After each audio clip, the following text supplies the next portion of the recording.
Well, hey. I'm Tuna, and this, I'm Dr. Michael Gross. we How's have a, everyone? what? How is everyone? How is everyone? I don't know. Put it in the chat, you guys. All right. And as I say, this beautiful podcast is brought to you by Healing the Holes in Your Soul, written by T.U. Knapp. And the spiritual primer written by, Dr. Michael Gross. I'll get the finger pointing right. He is a phenomenal uh, soul. He has so much wisdom to share with us today, and I'm super excited that he's going to be talking about. Should we tell them, Michael? Yes, the highway of life. But first, I want to tell you too, really quick, we're really grateful that all of you pop in on Sunday nights at 7 o'clock to see this, because right now, everything in our world is getting a little bit kind of sideways at times, and we can all get massively messed up. And this is a great way to get harmony and balance back in our lives, because this is a phenomenal book written by an amazing man who's hiding behind the other book. But, but I just want to say that if it wasn't for this book and this kind man, that book that he's holding wouldn't even be here. So, on that note, Michael, you want to add anything before we get started with your fancy intro? Not at all, except everyone. This is a book about rising from the ashes like the phoenix. So, everyone, it's a must read. But we'll talk more about that as time goes by. So, thank you for Absolutely. joining us. And I think we should get going. I think we should get going too, Michael. So here's the thing, you guys. We don't script anything. Michael channels the information, and the only little piece that is scripted is this piece that I'm holding, so that I can make sure that I give him the credit that he so highly deserves. Okay, so that way you get a little bit of what Michael's like, and we do put contact information and stuff in the comments. And I highly encourage everybody to go to Dr. Michael B. Gross at YouTube and subscribe to his YouTube channel, because if you've missed any of the videos that we've been doing for over a year, they're in there in the YouTube. Okay, that's all the little comment I'm going to say right now. But here we go. Okay, Dr. Michael Gross is an author, a professional keynote speaker, transformational coach, and an entrepreneur. For more than 3 decades, he has been on a spiritual path as an intuitive, a healer, a spiritual counselor, and a teacher. Through guidance of spirit, Michael has assisted others in their personal quest for self empowerment, helping them to create the lives that they have long sought and to bring forth their own intuitive abilities. Michael currently teaches classes in spirituality, self empowerment, Reiki, and other modalities. You ready for the rest? I'm ready. Okay. In concert with God, the true source, he has also achieved great success and miraculous healings. He remains humble, knowing that the work he does all comes from God, the true source. I am one of the very blessed individuals that he has healed. And if you ever want to learn more about the what he does, I am a huge. What do you say? I have nothing but praise for you, Michael. You have done such a phenomenal job to help me in so many different facets in my life, and I this is not the scripted part, but it comes from the heart. Thank you so much. For He keeps me on track. He keeps my body upright and moving, and I have never been happier in my entire life thanks to you. So yeah, I got off script, but that's what happens sometimes. Thank you. You honor me. Thank you. Thank you for helping me. So back to what he does with the healings. Michael remains humble, knowing the work that he does all comes from God, the true source. He lives in Lakewood, Washington, and has just launched his nonprofit. And I'm going to let you, Michael, introduce the nonprofit really quick, and then we're going to go into the topic, okay? The name of the nonprofit, the International Institute of Self Empowerment. And some of you know the story, but we may have some new listeners, and thought I'd share this with you. And when Spirit came and said you to form a nonprofit, I said, great. But I've learned over the years never to question. So I just did it, and whatever I'm supposed to do, I'll do. And then I met Tiu and realized what an amazing soul she is and how strong she is and everything she's gone through. And her book is all about survival and being abused, etc. So rather than delve into it, because you're going to have to buy her book to find that out, I decided the first thing we're going to do is we're going to have 12 arms. And the first arm is working with women, children, and men who have been abused. And as I learned more and more about it from her and some articles that I've read, but mostly from her, I decided that the first thing we're going to do is do what is so important and necessary, that is the foundation of our life, and that's working with women and children and men. And therefore, I made her director of our program in the healing and empowerment, developing self-worth, self-love, and self-esteem for women, children, and men. That's how we've linked up, and I'm so proud to have her on board for the nonprofit. So thank you to you. Thank you. Now, Anyway, yeah. So we'll talk about the highway of life. perfect. All right. So, I just imagine the highway, you use your imagination, and got cars going in 1, 2, 3, or 4 lanes on each side. Maybe it's an 8-lane highway, maybe it's a 2-lane, maybe it's a single lane. And you got people going back and forth, speeding and going all types of directions. And you have speed limits or ignoring the speed limits. And of course, the stop signs, and they go through the stop signs or a red light. Or not everybody, all these things are going on. And yet they're in a hurry and going so fast, they don't know what they're trying to accomplish. They're just in a hurry. I know you got to get to work if you're running late or an appointment. But I observe these people that are going so fast, they're cutting you off, and somewhere down the road, maybe one of them or someone else, there's an accident, and everybody's backed up. All the time they tried to save, they got stuck, and they ran late. Or you get one slowpoke, that decides they're going to hold everybody back and just go slower to teach them that they got to drive safely. And that frustrates a lot of people. But the important thing is, and the analogy I'm trying to bring up is that that's our life. We're going back and forth 90, 100 miles an hour. We really don't know our purpose in life. We're just in what I call the survival mode, making sure we have a job, making sure we get paid, making sure we take care of our families, and trying to find the love and joy in our life, buying boats, cars, trailers, taking vacations, whatever is necessary. But in the highway of life, we're always looking for escapes. Why are we looking for escapes? Now, there's nothing wrong about, taking a vacation, because we all need to recharge. And there's nothing wrong with taking a cruise or going to a foreign country or wherever you want to go. But the most important thing is that we forgot that we don't need a vacation from our jobs. We need a vacation for time to spend with our families, our children, and to enjoy life. In the days that I was growing up, we used to do picnics. I don't think too many people do picnics. I'm sure I see them occasionally. But we used to get in the car. My mother would pack a lunch, and we go driving. And usually the picnic that we had wasn't done, with charcoal briquettes and so on. They were cold sandwiches or whatever, or salads. And we went exploring, but we went as a family. And we discussed things and we had fun. And we saw the wonderful, beautiful countryside and appreciated the trees and the birds and the deer and all those wonderful things. And then I look at people in the highway of life. They're on the computers, they're on the cell phones.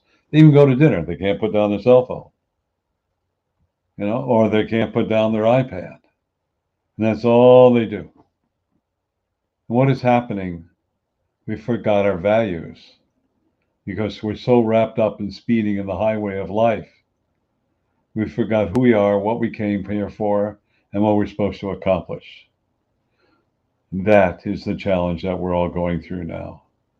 And there are so many distractions that are going on.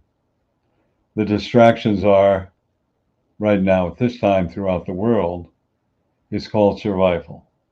We're going through inflation. Inflation means higher prices. People have to make decisions. And then we're looking for sugar pills, placebos, to escape reality. We don't have to escape reality. We have to learn to work with reality and find the fun in it. So instead of taking your vacation, you take a vacation, most companies give 2 to 3 weeks vacation. So you take a vacation, it takes almost a week to wind down. You're on that highway. Then you're enjoying yourself, maybe for a week, 10 days. Then you come back, you're tired, so you need a vacation from your vacation to regain your energy because you're so busy running around, not facing yourself and finding joy in the simple things. And then you have to gear up your energy to go back to work and run on all 8 cylinders or whatever cylinders you're running on. Well, how much time have we spent with our families in the rush and the highway of life? How much have we been distracted? How much of the time do we spend looking for new ways to entertain ourselves instead of looking at life and seeing the beauty of life? Someone once told me the best thing about fishing is just sitting there and doing nothing and waiting for the bite on the line. Just enjoying the waterside, the countryside, the river, wherever you are, just being at total peace. Most people, when they take a vacation, which is a wonderful thing, they're anticipating all kinds of things. And they drink and they party and they run around just like 5-year-olds, having fun. But in the rush of having fun, they've forgotten the most important thing, and that is to find the simple joys of life. And so what happens is we're always looking for band-aids to feel good in the highway of life. And it becomes an addiction. You have to outdo each vacation, make it more spectacular. There's a part of my life where I was as you know, I'm an intuitive and spiritual advisor for a large corporation, and I work with the human resources. And one of the home offices I would go to is Antigua. You would say Antigua, but it's Antigua. And they put me up in a gorgeous Italian villa. It was beautiful. And I wanted to go out and meet the people. And as I met the people, each town had one central faucet where they got their water from. They didn't have running water. And they had outhouses. And I watched the people, and many of them went to Catholic school, the children.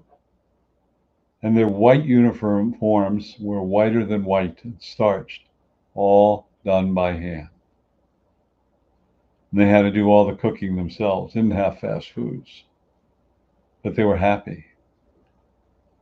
And that's when I learned simplicity is wonderful, because they took the time to enjoy life. And not only that, they would get together and they would sing and tell stories and dance. So the simpler life is, the more they enjoyed life. Now you wanted to say something to you. I did. When I was in Cameroon, Africa, I was up in a village close to the Nigerian border, and the village name was Ngui.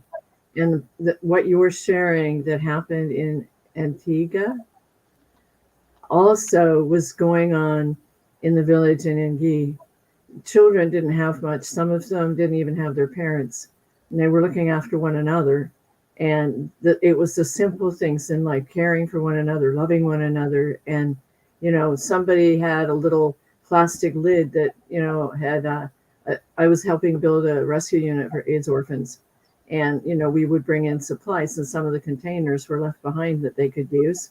And they'd become toys for the kids, these little empty containers. And it was like this amazing essence of simplicity, yet so much love. And they had to go and get down to the river to get water until we put a well in. I just wanted to add that, it happens in these pockets around around our planet, that sometimes you have to wonder, they're actually, the simple life is an easier life. It's a softer, more loving life. You're absolutely right. I remember my grandson, who was going to college this year, so obviously he was 18, but I got a note from his father when he was a little baby, and the toy he liked the best was getting a pot and pounding it with a little wooden spoon. He just had a ball. And I remember we probably did that. I know we did. And our children did that.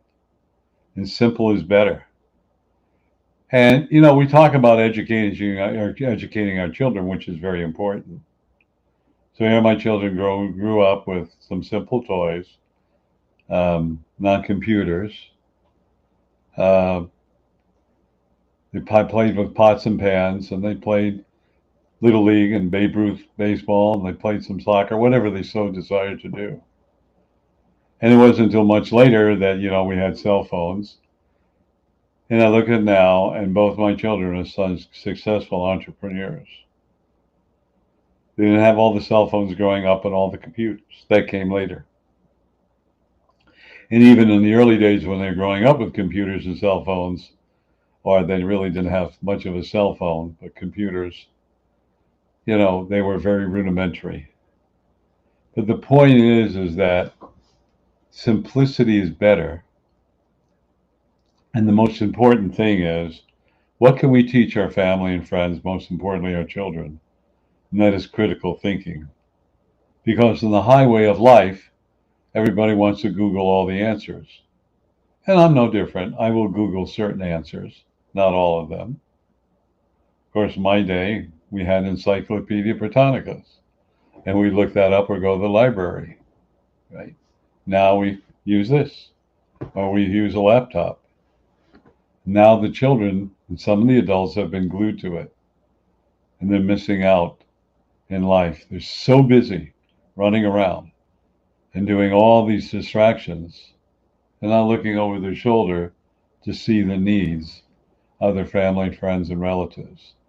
Now, I will admit, way back in the 40s and 50s, the families lived in town. They went over to grandma's house on Sunday for dinner, and everybody got together. Now everybody's moved out all over the place, including me. But the most important thing in the highway of life is to begin to look at your life and see where you are running. What direction are you going in? What are you avoiding? What are you missing out on? What are you really missing out on? I mean, we have a wealth of information with us, with our computers, and we're so busy on our computers. Really interesting. And we've lost sight of what's really important because we are being brainwashed. We have to have all these toys.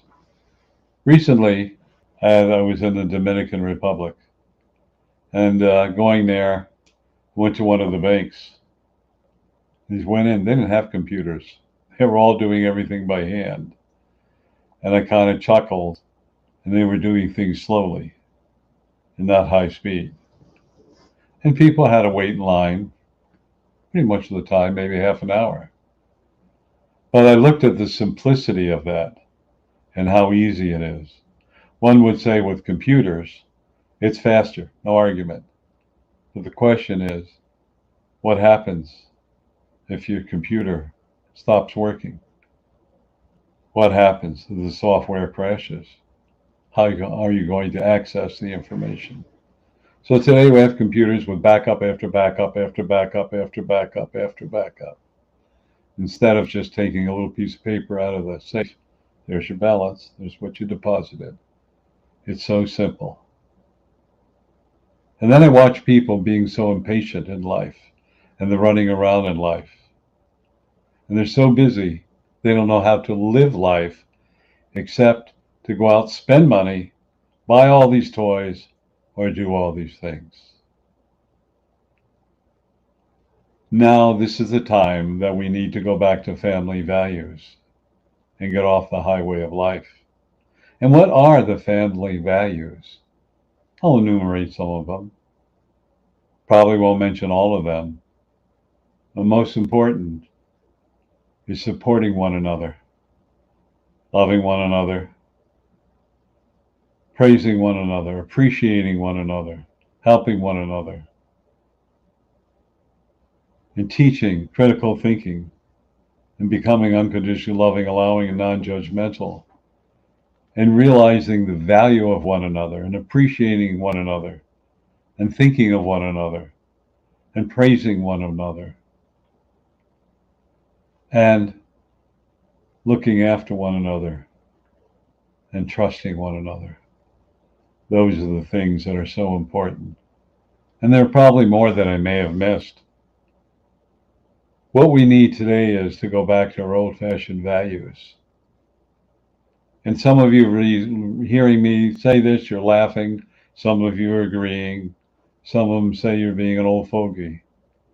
But I shall tell you, the days are coming. It was exactly what I told you. Going back to their values and their family. The day is coming more quickly than you realize. And there are so many changes. And you are ahead of the game when you go back to old-fashioned values. And if you don't know what they are, ask your parents or grandparents. And you realize what they are. And the simplicity of life gives you the time to have fun and joy. Now, many of you may think, well, my life is pretty simple. I got my computer, I got my phone, I can order food out, I can do all these things. I can go out in my boat, and I can go travel and do whatever I want. Yes, you can do all those things. But is your life really simple? Could you exist without all those toys? Could you stop and smell the flowers? Could you go back fishing, sitting under a tree, perhaps packing a picnic lunch, throwing the line in, and not caring whether you caught a fish or not, and just enjoy the beautiful, spectacular nature, and feeling what it is to be alone in your thoughts, and being alone in your thoughts, and finding solutions, and sitting down with your family, and expressing your thoughts, and getting their opinions. We don't do that anymore. We hire people for their opinions. We hire people, and what's true today, new techniques is tomorrow, and new techniques is tomorrow, and new sales techniques, and on and on and on and on. While I've been in marketing sales and sold multi-million dollars worth of goods back in the 70s and 80s, even in late 60s. I wasn't a genius. You know what it was? I got to know people. I listened to people. I got to know their families. And because I got to know them, and I didn't do it intentionally, I just love people, I became endeared to them, and they became endeared to me. And so when my product came out, mine would be out in the front, right in the aisle. And my competition would be in the 4th or 5th row. I never asked them to do that, but they felt like I was family. They felt I really cared for them. And that's something we've forgotten in a relationship. We forgot to really care for one another. Because in the highway of life, we're running around like a chicken without a head, looking for something that'll make us feel good. And we become addicted to looking for the next item, the next item, the next item. In a way, I was no different. I have things that I felt I needed in my home. I really don't need them anymore. But it's nice to look at them. There'll be a day that I'll downsize and become a minimalist, or whatever that is to me, my definition. But I want each one of you to think about what I'm sharing. How are we doing on time? We're doing pretty good. I want each one of you to think about, I see we got about 5 minutes. I have a question. Yeah. Do you think people are afraid of the simple life? Going back to the simple life? Yes. Okay. There's an expression that I learned a couple of years ago, FOMO, afraid of missing out. FOMO. And sometimes I get there, but you know what? I am missing out. I'm missing out on just sitting around with a few friends, just chatting, maybe having a cigar, which I enjoy, maybe having a beer, an iced tea, or a cold glass of water. I could care less. And just enjoying sharing stories together and laughing together and having fun together. Instead of being in competition and looking for the next thing that'll make me feel more successful. Well, you know, when it's all said and done, and when you birth out of your body, you look at your life. How did you live your life? What is your legacy? How did you relate to other people? How much do you care? And how much do you love? So I'd like all of you to think about all those things, because the days are coming where we're going to go back to a simpler life. And those that lead the simpler life are those who are the happiest and live the longest. So thank you, everyone. So I know we have some things we want to talk about right now, really important. So I give it back to you.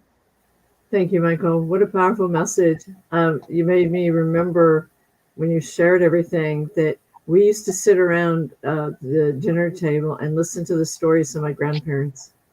And we learned so many things when we had the simple conversations after we had a good meal. You know, there's nothing better than remembering my grandmother would bake all day long, knowing that we were all coming over to visit on a Friday night. And we would have a wonderful meal, and then we would share stories. And I honestly believe that that's where we need to go back to, because that's where the value system for the families actually begins, right? Absolutely. All right. Now, onto the other stuff, because we could go on and on this topic, but maybe we'll have another one like this sometime soon. I'm sure we will. Okay.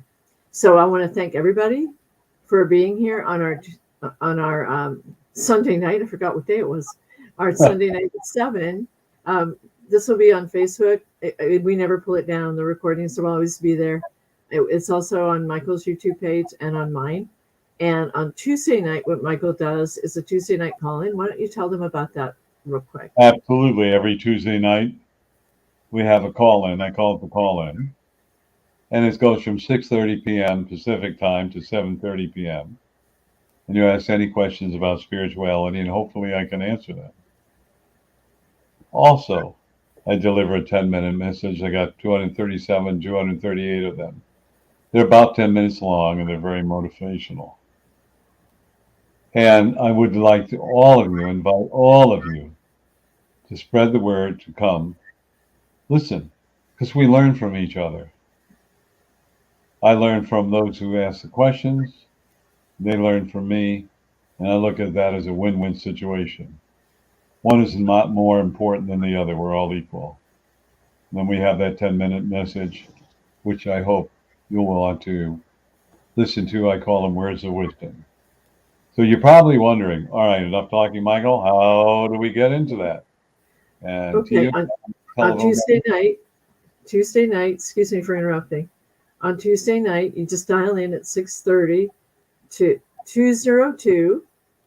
202-926-1059, and the access code, Michael?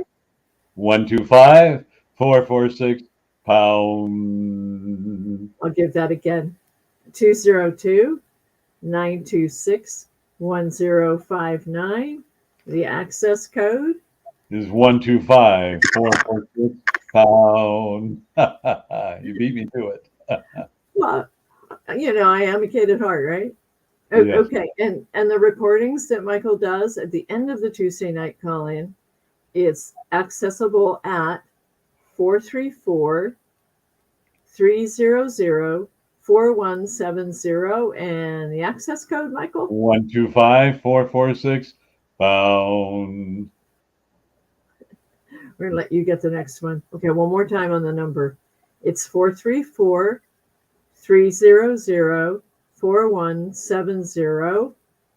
And the access code is 125-446 pound. We should do this together, huh? Yes. Okay. And also, you want to start with Michael Scott. I don't know. How many did you say? 230 something?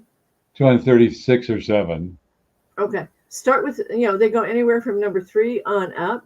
And if you don't know which number to punch when it asks you for the number, just listen to it. The thoughts of your soul. A number will pop in your head and go listen to that one. It's There you probably go. the one that's best for you. So, what else happens on the second Saturday of every month, Michael? We have what we call the Mass Consciousness Healing. And that is from Pacific time, 9:55 a.m. to 11:01 a.m., an hour and 6 minutes. And that is the point in which we bring through this beautiful, loving energy from the true source to send mass consciousness healing to this planet. It is so important. I cannot stress it how much this planet needs it. And the telephone number is? One more time, it's 202-926-1059. And the access code is 125446 pound. It's the same number as the call-in. I appreciate if you would spread the word and tell everybody, because we really need you. And we don't want to wait till it's too late.